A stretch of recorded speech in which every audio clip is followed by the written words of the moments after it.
at Santelli in Chicago talking the Fed and unemployment with Peter Schiff. Well, first of all, we'd like to welcome a pretty famous economist, author, and currently CEO of Euro-Pacific Partners, Peter Schiff. Welcome to the show, Peter. Hey, thanks for having me on, Rick. Always a pleasure. All right, let's start out with unemployment. Just generically, do you believe that we have a structural unemployment problem, meaning that it's stubbornly high above and beyond the labor force participation rate influences, and do you think it'll remain stubbornly high in a real way, not in a it can be lower but people aren't really getting jobs sort of way? I think it is structural, and I think it's the government that structured it this way. The Fed, with cheap money, with the government, with our tax code and all the regulations, we have too many people consuming, not enough people producing. We don't have enough labor in manufacturing like we should. The government makes it too easy for people not to work by giving them viable alternatives. So we've created a situation where people aren't going to work, and we're going to continue to rely on the jobs abroad as we hemorrhage red ink, and the Fed keeps printing money to finance our trade deficits, and eventually, and I'm not talking about in the distant future, but sometime soon, this whole artificial economy is going to implode. All right, now in that context, we can clearly see what you believe.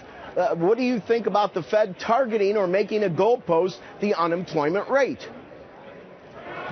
Well, the Fed is constructing these goalposts so it never actually hits them. The Fed isn't going to tighten. I started saying this when the Fed first started talking about an exit strategy back in 2009. I started saying there was no exit strategy, that the Fed had checked into the Roach Motel of monetary policy. There is no way for the Fed to exit. All it has to do is make excuses as to why it's not. The Fed is going to keep printing money until the dollar implodes and the economy collapses. Because if they try to exit, let me interrupt you there, Peter. Let me interrupt you there. Yeah. I somewhat agree with you, but the problem is it's very hard to get a GPS on how ugly the dollar is because, of course, it only can be relatively valued against something else. And fortunate or unfortunate, the main benchmarks that most people look at are the yen and the euro. And, of course, both the countries or a group of countries on the euro or the country on the yen, they have their own issues regarding monetization, quantitative easing. So how am I supposed to look at the dollar? How's the average family going to feel this in the near term? Yeah, I guess it'd be like a student who brings home an F saying, well, look, there's another guy that got an F minus, so I'm not doing so bad.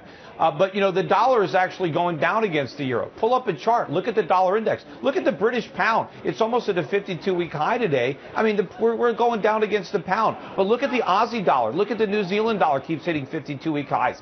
These currencies, you could have bought the New Zealand dollar for half of what it is right now 5 years ago. But look at the price of gold. Look at oil prices. Look at food prices. Ben Bernanke said that he doesn't care how high oil prices go, how high food prices go. He's going to look beyond that to the valley of falling prices that reside somewhere in his fantasy land. But you're going to start to see the dollar go down against the euro. Running out of time here. I read your last newsletter, and you seem to key on the same line I did. During the press conference, somebody brought up monetization, and Mr. Bernanke kind of seemed a little put off, saying something along the lines, I'm paraphrasing, like, I've already addressed that, we're not monetizing. First of all, Peter, define quickly what you think monetizing is, and tell me why you believe Ben Bernanke is monetizing. Well, monetizing is when a central bank buys the bonds that the government is selling by printing money. That is exactly what Ben Bernanke is doing. The Fed is buying 90% of the bonds the government is selling. And to say that it's not monetization because at some point in the distant future he's going to sell the bonds that he's buying, sell them to who? How could it possibly be? How could you sell trillions of dollars worth of treasuries and mortgage-backed securities? Who's going to buy? At what price? If the Fed ever tried to exit, it would create a financial crisis that would make 2008 look like a Sunday school picnic. So the Fed is going to print and print and print. It's going to make up one excuse after another why it's not going to stop. And the only thing that's going to put an end to this party is a collapse of the dollar, even against currencies like the euro. And it is coming. The dollar is going to be in free fall one day. Prices are going to skyrocket for consumer goods. Ultimately, the bond bubble is going to burst. And then, reluctantly, when his back is to the wall, the Fed might finally do the right thing. But it is going to be an economic bloodbath when they do. Well, Peter, once again, you didn't welcome the week with a lot of optimism there, but we're going to have you back and monitor the new historic movements announced in the last Fed meeting. Carl, back to you. All right, Rick, thanks so much.